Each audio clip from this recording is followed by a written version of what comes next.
नमस्कार दोस्तों, स्वागत है आप सभी का सरकारी अध्यापक के YouTube चैनल पर। दोस्तों, आपको पता है आर्मी पब्लिक स्कूल का जो एग्ज़ाम है वो आने वाला है और इसमें कंप्यूटर का वेटेज काफ़ी ज़्यादा रहता है। इससे ठीक पहले मैंने कंप्यूटर की वीडियो बनाई है, उसमें 25 क्वेश्चंस कराए थे, यानी कि इस वीडियो का पार्ट 1 वो था। ये कंप्यूटर के जो टॉप 50 क्वेश्चंस को हम करवा रहे हैं, ये उसका दूसरा पार्ट है और डेफिनेटली हम बेसिक्स क्वेश्चंस को करवा रहे हैं। आर्मी पब्लिक स्कूल में होता क्या है कि सबसे ज़्यादा आपके एमएस वर्ड, यानी कि एमएस वर्ड, एमएस एक्सेल, जो आपका पूरा एमएस ऑफिस है, वहाँ से क्वेश्चंस पूछे जाते हैं। इसके अलावा इससे ज़्यादा इंटरनेट से सबसे ज़्यादा क्वेश्चंस पूछे जाते हैं और कंप्यूटर के कुछ बेसिक्स हैं, वहाँ से भी क्वेश्चंस पूछे जाते हैं। तो आज के इस वीडियो में मैं कुछ आपको इंटरनेट और कुछ एमएस ऑफिस के क्वेश्चंस को डिस्कस करूंगा, जो डेफिनेटली आपकी हेल्प करेंगे आपके आर्मी पब्लिक स्कूल के एग्जाम में। तो चलिए शुरुआत करते हैं। अगर आपने इसका पहला पार्ट नहीं देखा है तो उसको जरूर देखिएगा। इस वीडियो के एंड में आपकी स्क्रीन के ऊपर इसका पहला पार्ट आ जाएगा। चलिए, पहला क्वेश्चन आपकी स्क्रीन पर है। Which of the following groups consist of only output devices. आपको ये सारे ग्रुप्स दिए हैं, कुछ नाम हैं, इनमें से आपको आउटपुट डिवाइस ढूंढने हैं। तो स्कैनर जो स्कैन करता है, प्रिंटर, मॉनिटर। तो प्रिंटर और मॉनिटर तो आउटपुट डिवाइस हैं, लेकिन जो स्कैनर है वो स्कैन करता है चीज़ों को, इसलिए ये इनपुट डिवाइस है, तो ये ऑप्शन कट गया। कीबोर्ड आपका इनपुट डिवाइस है, प्रिंटर, मॉनिटर आपके आउटपुट है, लेकिन जो कीबोर्ड है वो इनपुट है, तो ये भी कट गया। आपका जो माउस है वो भी इनपुट डिवाइस है, ये भी कट गया। आपका प्रिंटर, प्लॉटर और मॉनिटर, ये सारे क्या हैं? आपके आउटपुट डिवाइसेस हैं। तो ये कुछ कंप्यूटर के जितने भी पेरिफेरल्स हैं और कंप्यूटर में जितने भी इनपुट आउटपुट डिवाइस होते हैं, इन सभी को याद करके जाइएगा। डेफिनेटली आपको इसका एक क्वेश्चन एग्जाम में मिल सकता है। तो 26 वाले का आंसर ऑप्शन नंबर 4 है। Web crawlers is also known as. जो इंटरनेट में वेब क्रॉलर्स होते हैं उनको और किस नाम से जाना जाता है? तो आंसर मैं दोस्तों आपको बता देता हूं। यहां पर आंसर होगा ऑप्शन नंबर सी, यानी कि 3, वेब स्पाइडर। वेब स्पाइडर को ही हम वेब क्रॉलर्स भी कहते हैं। यहां पर ये होता क्या है तो मैं आपको बता देता हूं कि कोई भी इंफॉर्मेशन आपने यूट्यूब पर सर्च करी और फिर दोबारा से उस इंफॉर्मेशन को आप सर्च करोगे, तो ये आपकी हेल्प करता है फिर दोबारा से इजीली आपको वहां तक पहुंचाने में, है ना। और कुछ इस तरह से टेबल होती है कि जैसे कोई एक टॉपिक होगा वो 2 टॉपिक्स में या 3 टॉपिक्स में डिवाइड होगा, फिर जो टॉपिक्स होंगे वो इधर टॉपिक्स में डिवाइड होते हैं, सब टॉपिक्स में डिवाइड होते हैं। तो इस तरह से ये स्पाइडर होता है जो कि आपकी हेल्प करता है किसी भी टॉपिक तक पहुंचने में, है ना। तो 27 वाले का आंसर ऑप्शन नंबर 3 है। Bing is a web search engine owned and operated by. तो इससे पहले जो मैंने कंप्यूटर की 2019 का जो क्वेश्चन पेपर बताया था, उसमें सर्च इंजन से क्वेश्चन आया था। तो 2019 के जो क्वेश्चन पेपर था, जो प्रीवियस पेपर था, उसमें बिंग के बारे में मैंने आपको बताया था। बिंग एक सर्च इंजन है और ये किसने ओन किया है और इसको ऑपरेट कौन करता है? तो आंसर मैं आपको बता देता हूं। यहां पर आंसर ऑप्शन नंबर 1 है, माइक्रोसॉफ्ट, है ना। याद रखेंगे माइक्रोसॉफ्ट का ही है बिंग। बिंग एक सर्च इंजन है, लेकिन सबसे ज्यादा हम गूगल सर्च इंजन का यूज करते हैं। सबसे ज्यादा जो चीजें हम सर्च करते हैं गूगल पर करते हैं, है ना। इसके अलावा याहू, जो आप सेकंड ऑप्शन देख रहे हैं, ये भी एक सर्च इंजन है। तो सर्च इंजन के नाम आपको पता होना चाहिए। इसके अलावा बिंग कौन ऑपरेट करता है, गूगल किसकी कंपनी है, इन सभी कंपनीज के सीईओ कौन है, ये सारी चीजें आपको पता होनी चाहिए। चलिए आगे बढ़ते हैं। JSP stands for. JSP की यहां पर आपको फुल फॉर्म पूछी गई है और डेफिनेटली आपके आर्मी पब्लिक स्कूल में एक फुल फॉर्म आपसे जरूर पूछी जाएगी, है ना। तो जितने भी फुल फॉर्म है कंप्यूटर में, उन सब पे मैं अलग से वीडियो बना दूंगा, नीचे मुझे कमेंट्स करके बता देना। अभी आपको JSP की फुल फॉर्म बतानी है। तो चलिए आंसर मैं आपको बता देता हूं। इसका जो सही जवाब है वो ऑप्शन नंबर 3 है, Java server pages. Java server pages stands करता है JSP के लिए, है ना। तो JSP की फुल फॉर्म क्या है? JSP की फुल फॉर्म है जावा सर्वर पेजेस। आगे बढ़ते हैं। Which of the following is a computer high level programming language. तो आपको पता है जो कंप्यूटर होता है वो कुछ प्रोग्रामिंग लैंग्वेजेस के द्वारा बना होता है, और कौन कौन से आपको सारी लैंग्वेजेस का पता होना चाहिए, और इसमें भी आपको हाई लेवल प्रोग्रामिंग जो लैंग्वेज हैं उनके बारे में आपको बताना है कि इनमें से कौन सी हाई लेवल प्रोग्रामिंग लैंग्वेज है। कोबोल, पास्कल, बेसिक या फिर ऑल ऑफ दीज? तो चलिए आंसर मैं आपको बता देता हूं। इसका जो सही जवाब ऑप्शन नंबर 4 है, ऑल ऑफ दीज। ये सारी जो प्रोग्रामिंग लैंग्वेज हैं, ये सारी हाई लेवल प्रोग्रामिंग लैंग्वेज हैं। कुछ शुरुआती प्रोग्रामिंग लैंग्वेज जैसे HTML, इसकी फुल फॉर्म होती है दोस्तों hyper text markup language, CSS, जावा स्क्रिप्ट, जावा, इस तरह की कुछ लैंग्वेजेस होती हैं जिनमें सबसे हाई लेवल की होती हैं कोबोल, पास्कल और बेसिक। इसके अलावा भी कुछ और सारी लैंग्वेजेस हैं जो नई आती रहती हैं, उनके नाम भी आप याद कर लीजिएगा। जैसे MongoDB करके एक लैंग्वेज है, तो और भी नई सारी लैंग्वेज आ गई हैं, उनके नाम भी आप याद करिएगा। तो इसका आंसर होगा option number 4। The domain name of the email address mark.stol@itdesk.info is a. ये किसका डोमेन नेम है? ये जो ईमेल एड्रेस है ये किसका डोमेन नेम है? देखिए, जैसे आपका @gmail.com होता है, वो जीमेल का एड्रेस होता है ना। @yahoo.com तो याहू का होता है। ऐसे ही @itdesk.info किसका होगा? itdesk.info का ही होगा। तो आंसर हो जाएगा 31 वाले का ऑप्शन नंबर 3, है ना। चलिए आगे बढ़ते हैं। Which of the following is not a cyber crime? इसमें से कौन सा साइबर क्राइम को नहीं फॉलो करता है, नहीं है? इसमें से कौन सा साइबर क्राइम नहीं है? Fishing, cyber stalking, identity theft या फिर ऑनलाइन चैटिंग? चलिए यहां पर आपको बताना है कि साइबर क्राइम इनमें से कौन सा नहीं है। तो आंसर होगा दोस्तों ऑप्शन नंबर 4, ऑनलाइन चैटिंग करना कोई साइबर क्राइम नहीं है। आप लोग कर सकते हैं, सब लोग कर सकते हैं, लेकिन fishing, cyber stalking, identity theft, ये सारी चीजें क्या है? साइबर क्राइम है। तो साइबर कुछ क्राइम्स हैं ये सारे, इनके नाम आप याद कर लीजिए। ये भी एग्जाम में क्वेश्चन पूछा जा सकता है। 33, first cyber law which provides the legal infrastructure for e commerce in India is. तो साइबर लॉ की बात की गई है, कौन सा सबसे पहला साइबर लॉ है जो कि ई कॉमर्स जो है उनको लीगल करता है, उनके इंफ्रास्ट्रक्चर को लीगल करता है? The information act 1996, the information act 2000, the information act 1998, the information act 1990। चलिए आंसर मैं आपको बताता हूं, ऑप्शन नंबर 2 इसका आंसर है।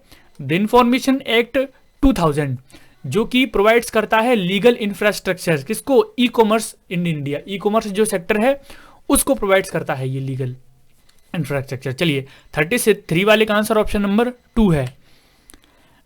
One who gains unauthorised access, destroy vital data, denies legitimate users service और causes problem for their targets is called. तो ये कौन है जो डिस्ट्रॉय कर देता है वाइटल डेटा को, अनऑथोराइज्ड एक्सेस जो एक्सेस है वो गेन कर लेता है? कौन है ये, क्या चीज है? वाइट जेट हैकर इनको बोलते हैं, इसको क्रैकर बोलते हैं, ये प्रोग्रामर होते हैं या फिर डेटाबेस एडमिनिस्ट्रेटर होते हैं? चलिए आंसर है इसका ऑप्शन नंबर 2, इनको क्रैकर्स कहते हैं, है ना। जो इंफॉर्मेशन चुराते हैं, आइडेंटिटी चुराते हैं, उनको हैकर कहते हैं। और जो अनऑथोराइज्ड एक्सेस पा लेते हैं या फिर जो भी डेटा है उसको डिस्ट्रॉय कर देते हैं, उनको हम क्रैकर्स कहते हैं, है ना। तो 34 वाले का आंसर ऑप्शन नंबर 2 होगा।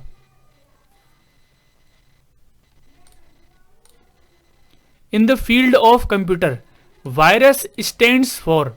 तो जो आपका वायरस होता है आपके कंप्यूटर में, तो उसकी फुल फॉर्म होती है, आपको उसकी फुल फॉर्म बतानी है, very intelligent result until source, vital information resource under seize, viral important record user searched, very interchanged resource under search.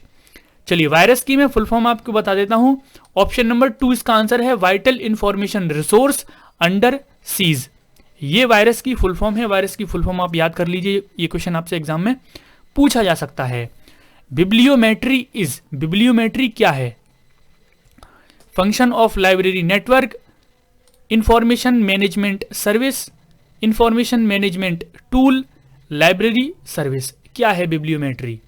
बताइए नीचे कमेंट्स करके आंसर। चलिए आंसर है इसका option number 3, information management tool. ये एक इंफॉर्मेशन को मैनेज करने का क्या है? टूल है बिब्लियोमेट्री, है ना। याद रखेंगे बिब्लियोमेट्री क्या है? इंफॉर्मेशन मैनेजमेंट टूल है। Which of the following is a characteristic of web 2.0 applications. तो आपको विशेषता बतानी है, कैरेक्टरिस्टिक्स बताना है किसका? वेब 2.0 एप्लीकेशंस का। तो आंसर देखिए, यहाँ पर कुछ ऑप्शंस आपके दिए गए हैं, मैं आपको यहाँ पर आंसर बता देता हूँ। इस क्वेश्चन का जो आंसर है वो ऑप्शन नंबर 2 है। Web 2.0 applications are focused on the ability for people to collaborate and share information online. तो ये फोकस करता है, वेब 2.0 एप्लीकेशंस जो होती हैं वो फोकस करती हैं किस पर, to collaborate and share information, जो ऑनलाइन इंफॉर्मेशन शेयर और कोलैबोरेट की जाती है उस पर फोकस करता है ये, है ना। तो 37 वाले का आंसर ऑप्शन नंबर 2 है। In the context of Microsoft Word, there is a feature called gutter margin. MS Word जब आप यूज करते हो, देखिए मैंने आपको बताया था कि MS Office आपको अच्छे से पढ़ के जाना है। MS Office में MS Word, MS PowerPoint, तो MS Word और MS PowerPoint से ज़्यादा क्वेश्चंस पूछे जाते हैं। आपको बताना है जो आपका MS Word है उसमें गटर मार्जिन एक ऑप्शन है, एक फीचर है, उसका क्या यूज है।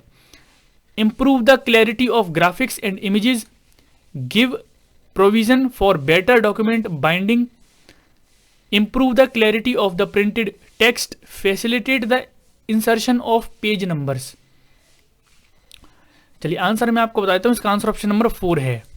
जो गटर मार्जिन है, ये सारे ऑप्शन आपको पता होना चाहिए। आपको MS वर्ड के सारे ऑप्शन पता होना चाहिए, MS पावर पॉइंट के सारे ऑप्शन आपको पता होना चाहिए।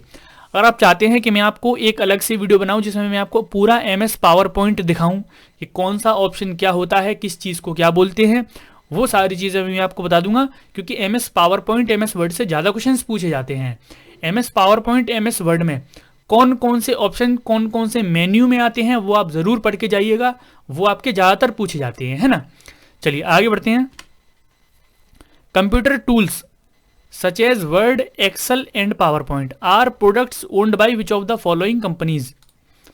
यानी कि जो वही आपसे क्वेश्चन पूछा गया, जो MS Word है, Excel है, जो PowerPoint है, तो ये क्या है, प्रोडक्ट हैं, एक कंपनी के ये प्रोडक्ट हैं, और इनको कौन ओन करता है, उस कंपनी का नाम क्या है, इंटेल, एप्पल, माइक्रोसॉफ्ट या फिर गूगल।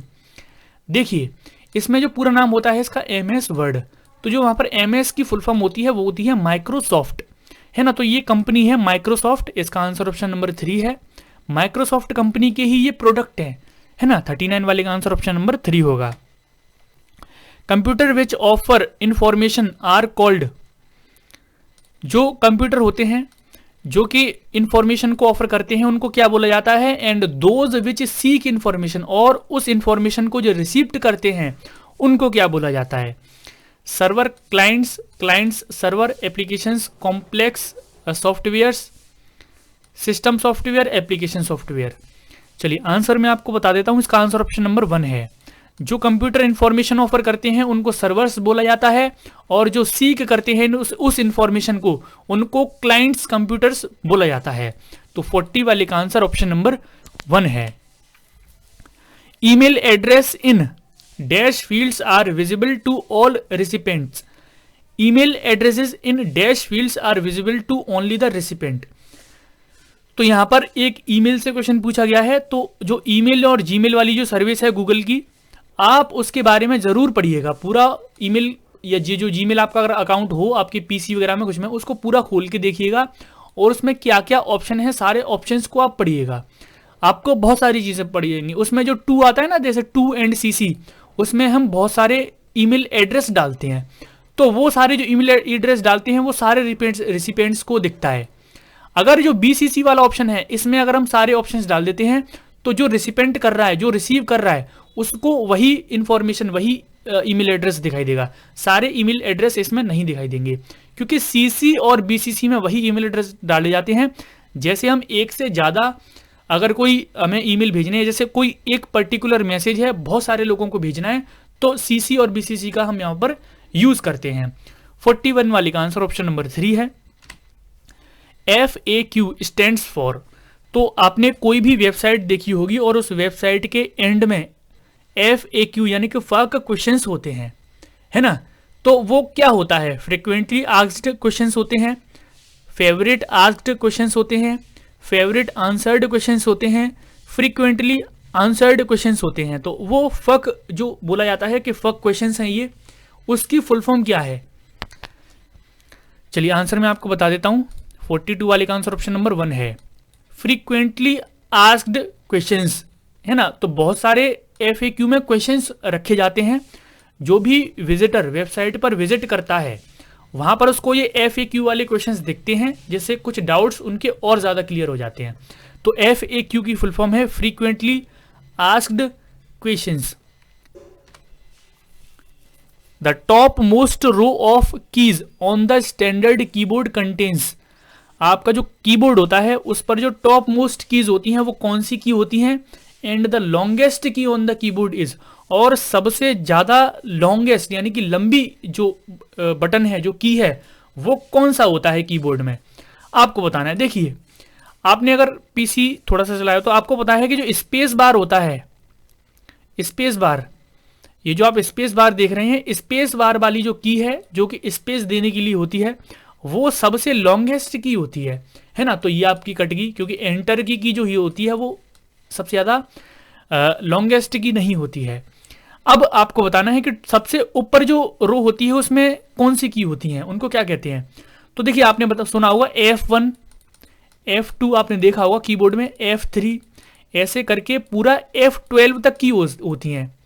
इनको दोस्तों कहते हैं फंक्शन की, है ना। तो यहाँ पर आंसर ऑप्शन नंबर 4 हो जाएगा। कीबोर्ड पर आप देखना फंक्शन की होती हैं, है ना, सबसे ऊपर। तो थोड़ा सा कीबोर्ड को भी देख के जाना आप एग्जाम देने। 43 वाले का आंसर ऑप्शन नंबर 4 है। आगे बढ़ते हैं। Choose the best option.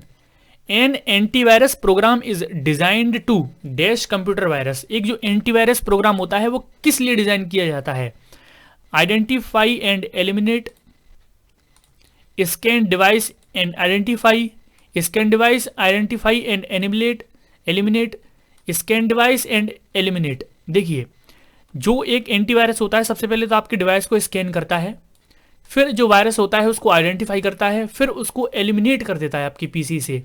तो 44 वाले का आंसर ऑप्शन नंबर 3 होगा, है ना।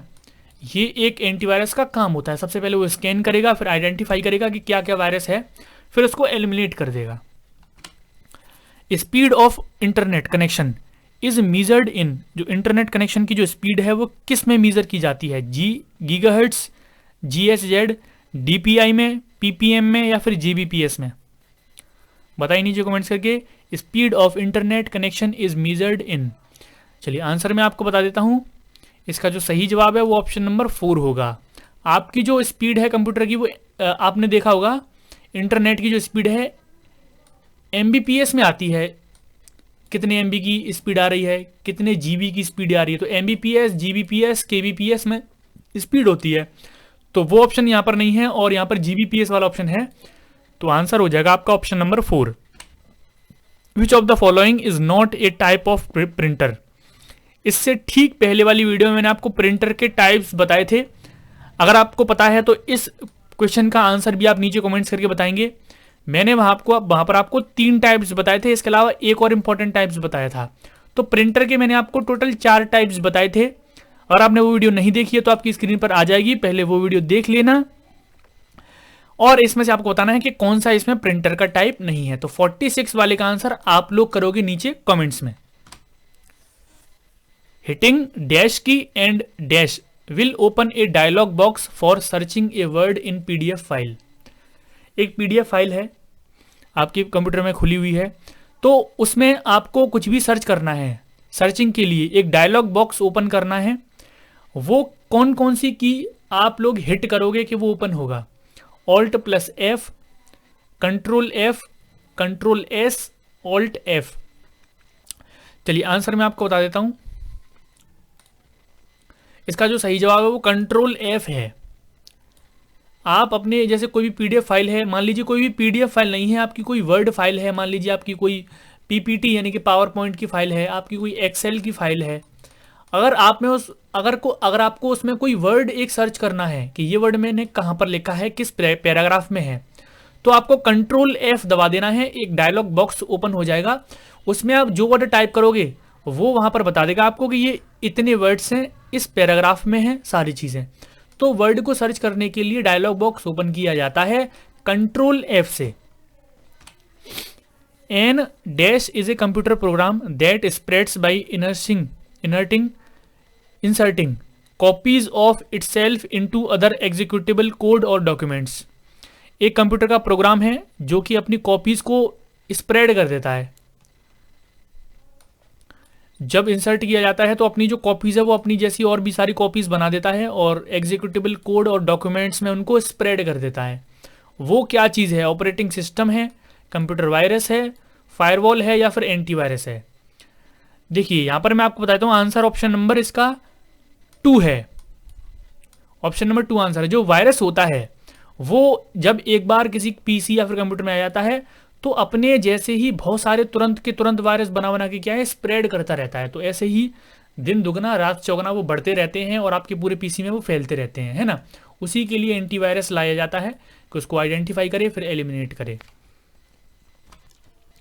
विच web browser was the first web browser from the following? अच्छा, इसमें से सबसे पहला वेब ब्राउजर आपको बताना है। जैसे आज आप यूज करते हो क्रोम का, गूगल सर्च का, यूसी ब्राउजर का, ओपेरा मिनी का, तो ये जो ब्राउजर है आप सर्च करते हो, लेकिन सबसे पहले आया हुआ ब्राउजर कौन सा है?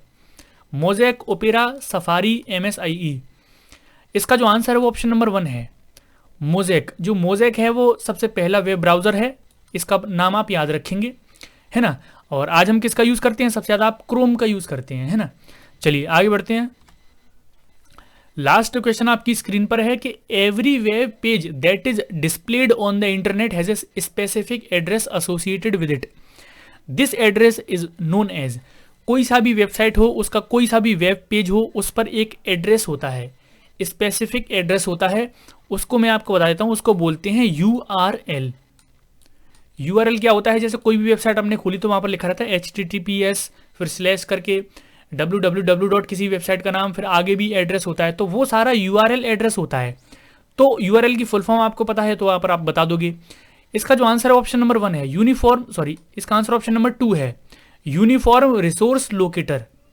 URL एक तरह का एड्रेस होता है किसी भी वेब पेज का, जिसको हम यूनिफॉर्म रिसोर्स लोकेटर कहते हैं, है ना। ये इसकी फुल फॉर्म है, यूनिफॉर्म रिसोर्स लोकेटर। तो दोस्तों ये कुछ इंपॉर्टेंट से क्वेश्चंस थे कंप्यूटर के। आई होप आपको ये वीडियो पसंद आई होगी। इस वीडियो को लाइक करना है, आपको शेयर करना है, पहली बार है तो चैनल को सब्सक्राइब कर लेना है और बेल आइकन को ऑल पर सेट जरूर कर लीजिए, क्योंकि चैनल पर हम बहुत सारे टीचिंग एग्जाम्स की प्रिपरेशन भी करवाते रहते हैं। मिलते हैं दोस्तों आपसे, आज के लिए इतना ही, धन्यवाद।